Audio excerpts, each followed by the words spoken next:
Hazmat called to Miami County this morning for a possibly dangerous chemical spill. Now, it happened at the Abbott Nutrition Facility in Tip City. Gwen Falloon now joining us from outside that facility tonight. So, Gwen, what do we know right now? Well, at least 911 calls and Tip City Fire tell us they were called here to the Abbott Nutrition Facility in Tip City for a hydrogen peroxide reaction that was in one of the facility's storage or chemical storage totes, Now, the caller says she had concerns it would blow up and called 911 for help. We have a tote of peroxide. It's an IBC tote. It's in a well-ventilated area. It's cool, but we filled it up last night. Today we noticed that it's starting to build pressure and it's starting to steam. So we think there's a reaction going on in that tote. Now, Tip City Fire says that call came in around 9:40 this morning. When crews got here to that facility, they say there was a container in a construction zone that was releasing, quote, fuming gases into the air, and there were 6 other totes nearby. Now, authorities evacuated the building. We also know the caller had started some evacuations before law enforcement arrived as well. And law enforcement also set up an isolation area. Hazmat was eventually called, and the chemical was released safely into an approved container. Now, I did reach out to the company, and they sent me this statement saying no employees were hurt, and they are following company protocol and are working with local law enforcement. Now, as far as what Abbott Nutrition makes, those products that they sell and provide to the public, they make a number of different nutrition products, whether that's baby formula, rehydration and electrolyte replacements like Pedialyte, and even some protein shakes. Back to you. We now know tonight the Dayton police sergeant found guilty of disorderly conduct and unlawful restraint has been terminated.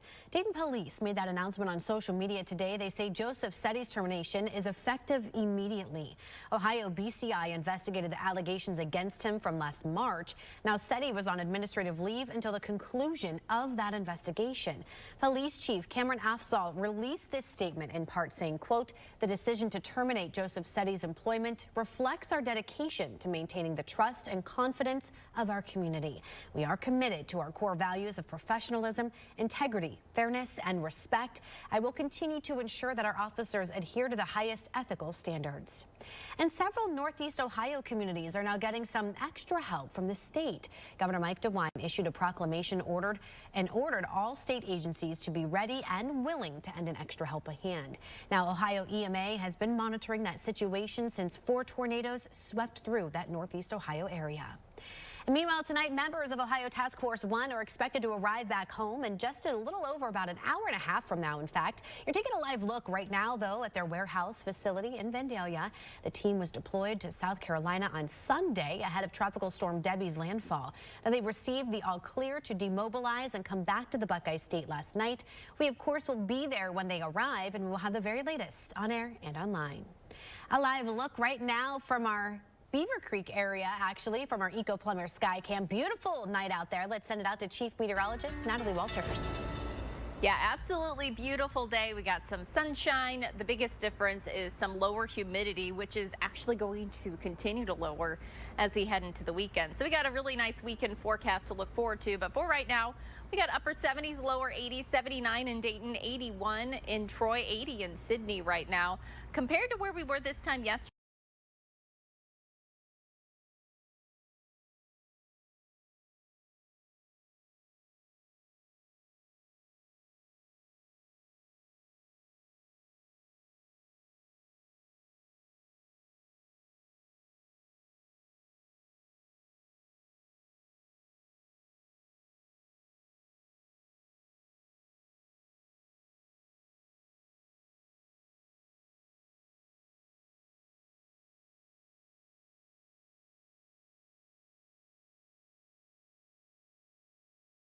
school supplies. Organizers say these items will not only help set students up for success, but also relieves parents of financial pressure. It's been a great day to, for the community to come out and come together and also take away one of those burdens for the parents, who have so much they have to deal with back to school. Get your kids a nice, full, nice backpack with supplies in it is very helpful. Newsom says the organization has been handing out school supplies for students in Montgomery County now for more than 7 years. Dayton Public Schools also hosting a grand opening today for their renovated transportation center. The $7.2 million renovation includes new office spaces, exercise rooms, and other upgrades. The space will serve as a rest area for bus drivers and other transportation specialists in the area. This is one of those spaces where it's really comfortable for our first responders, as I said earlier. They're the first people to pick up kids. Drivers get up, bus drivers and transportation specialists, they get up as early as 4 o'clock in the morning every day to make sure our kids are transported and routed to schools. So this is the least we could do, was make a spot that's really comfortable and amenable for our first responders. This is the most significant accomplishment of my career. This year, there are more bus routes after the bus sections changed from quadrants to 2 sections. This week, we partnered with Cransta Classrooms and McDonald's to help local children prepare for back to school. And today, those donations were delivered.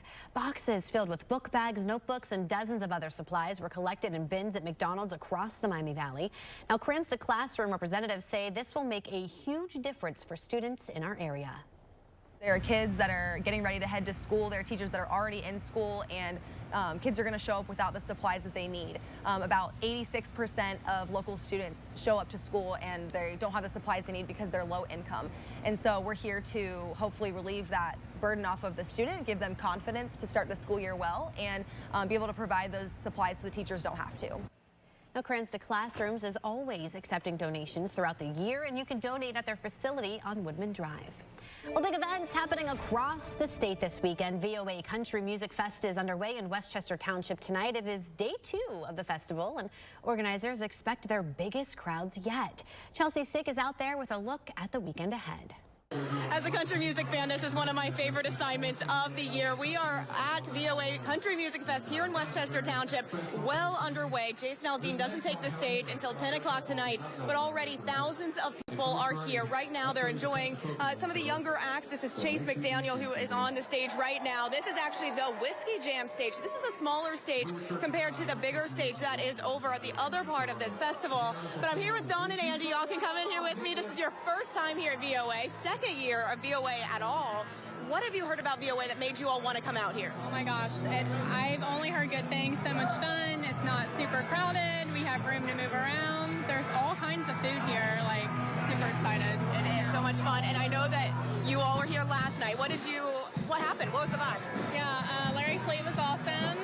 And Ernest, he was awesome. He played a lot of Morgan Wallen songs, which was really cool. But yeah, we had a great time. What are you most excited for? I'm most excited for Jason Aldean and Sam Hunt. Yes. Yeah. It looks like a pretty stacked lineup. Oh yeah. Yeah. Jason Aldean though, all the way. And the day off work. All right. All right. Thank you all. You'll have so much fun, all right? Plenty of time to still come out. This whole festival runs through Sunday. And that was Chelsea Sick reporting. Well, the final episode of our podcast series, Missing Nikki McCown, drops on Monday. We're going to have a look next at the walls as they close in on a primary suspect. The Cincinnati Bengals play their first preseason game tomorrow. Coming up, what Zach Taylor is hoping to see on the field against the Tampa Bay Buccaneers. Plus a beautiful weekend around the corner. I'll talk about that and how long the nice weather is going to stick around. That's coming up. You're watching Dayton 24/7 now.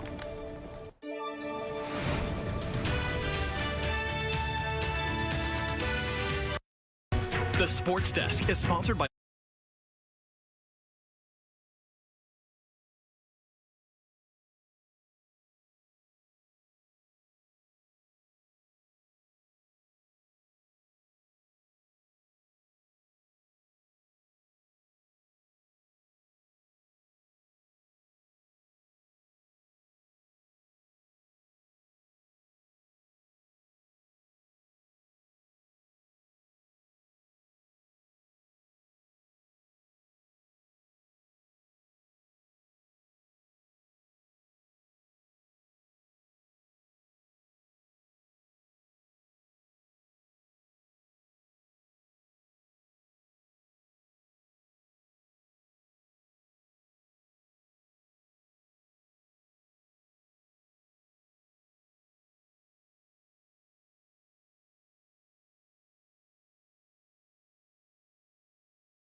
Weather Window, presented by the National Weather Desk.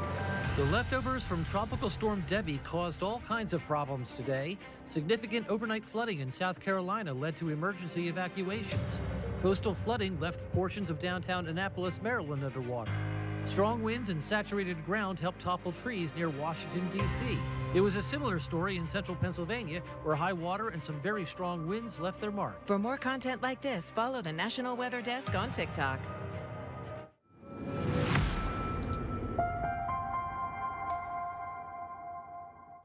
The final episode of our Missing Nikki McCown podcast drops on Monday. Now, this 5-part series is the most in-depth investigation into the disappearance of missing bride-to-be Nikki McCown. In episode 5, the walls close in on a primary suspect as secrets from his past come back to haunt him. Okay, you are being interviewed in regards to the crime of murder. Dayton detectives pay a surprise visit to Tommy Swint. You have the right to remain silent. Not for the disappearance of Nikki McCown, but for the murder of another woman years earlier. Was he an evil man for killing people? Yes. But did he portray himself as an evil man?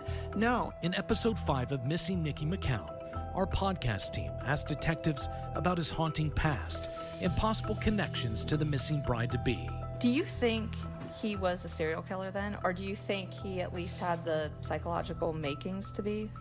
I definitely believe he has psychological makings of it. But it's his final move that will cause more heartache for the McCown family.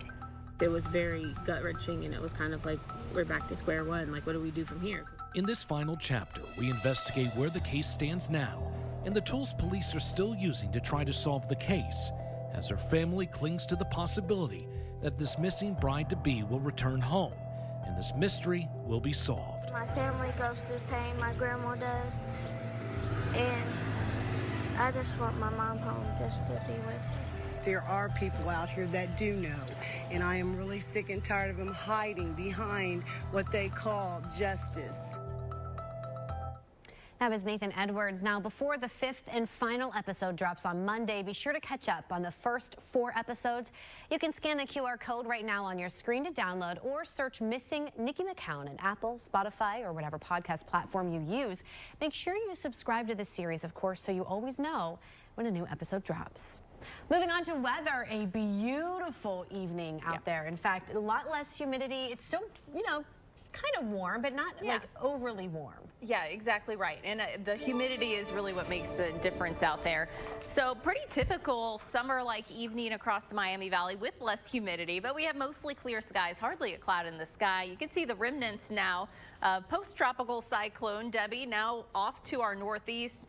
Showers, clouds, all off to the east, and we have high pressure that's going to be sliding in, and that's going to keep things very quiet and very pleasant this weekend. So tonight, I think we'll see some 50s. Now, this model has been running very cool for the overnight hours. I don't think we'll get that quite that cool, but upper 50s early tomorrow morning, upper 70s tomorrow afternoon, and again, lots of sunshine. That low humidity is expected across the area too. So overall, things are looking good. Sunday morning, same trend, lots of sunshine. Dew points right now hanging out in the 50s and 60s, but believe it or not, those are going to be more comfortable too. I'll talk more about that coming up. Good evening, I'm Matt Digby. This is the Bob's Discount Furniture Sports Desk. One more day until the Bengals and Buccaneers meet in preseason action. Zach Taylor confirming that Joe Burrow will play tomorrow, though he wouldn't go into much more detail beyond that, but he did discuss other things he was looking forward to seeing on Saturday night. I want our team to come out there and all 11 guys be on the same page and be efficient and the operation be clean. Obviously, practice is so different, with just play clocks and game clocks and people on the sidelines and people behind and no officials, and we're not going to overreact to how things go. We want those guys to check that box of being out there in a game together. And ABC 22 is your home for tomorrow's game between the Bengals and Buccaneers. Coverage starts at 7 o'clock. I'll have updates that night and on Sunday. A fun fact, the last time Cincinnati played Tampa Bay in the preseason, it was the first game of 2021. The Bengals won that game and will go on to reach Super Bowl 56 the following February, since he did go 0-2-1 in the 2023 preseason. Well, it was reported earlier in the week, but Friday brought the official announcement. The Reds will play at Bristol Motor Speedway next August. One game against the Atlanta Braves on Saturday, August 2nd. It will be the first ever Major League Baseball game to be played in the state of Tennessee. The August 2nd game was originally going to be at Great American Ballpark. The Reds will still host games Thursday, July 31st and Friday, August 1st. Today marks 2 weeks until the first Friday of the high school football regular season. Hard to believe that the summer has gone quickly, and now teams making preparations for what they hope will be a season that ultimately ends in Canton. Many schools with scrimmages planned this weekend and next ahead of week 1. Centerville getting ready for 2024 as the defending GWAC champion. Elks head coach Brent Ullery says that winning the conference last year doesn't, though, affect their preparation for this fall. We've been that school before, looking at other schools win the GWAC in the past, and it doesn't change how you attack anything, because what you did in the past doesn't matter at all. Everyone's 0-0 in the conference, 0-0 in the state right now, and it's just a race to see who can get better faster. A lot of guys that understand the expectations, understand how to do things right, and understand the attitude and effort and tradition here. So we're grateful that guys have learned from them, and we're busy watching those guys teach the younger guys right now. And we are also less than 2 weeks to go until the first Thursday Night Lights of 2024. Eaton will host Greenville on August 22nd. That's the latest from the Bob's Discount Furniture Sports Desk. I'm Matt Digby. Well, hopefully the weather for Thursday Night Lights is going to be exactly like this weekend for every single game, because it's going to be perfect. We have low humidity, so if you think it feels more comfortable out there right now, just wait until this weekend. Even lower humidity making an arrival, especially by Sunday, but notice it starts to creep back up by next week. Humidity begins to return, although not unbearable, and those temperatures start to climb too, low to mid 80s, and then by late next week we will be dealing with some rain chances returning across the Miami Valley too. But overall, next several days, if you wanted to get out there, do some yard work, mow the lawn. My grass finally started to grow just a little bit with that rain that we've seen. So there you can see Saturday, Sunday, Monday, Tuesday looking pretty good. There is a small chance for rain late Monday into Tuesday, but overall looking very quiet. I'll have a look at our 7-day coming up in just a bit. You're watching Dayton 20.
The Dayton 24/7 Now News app, brought to you by the Jeff Schmidt Auto Group.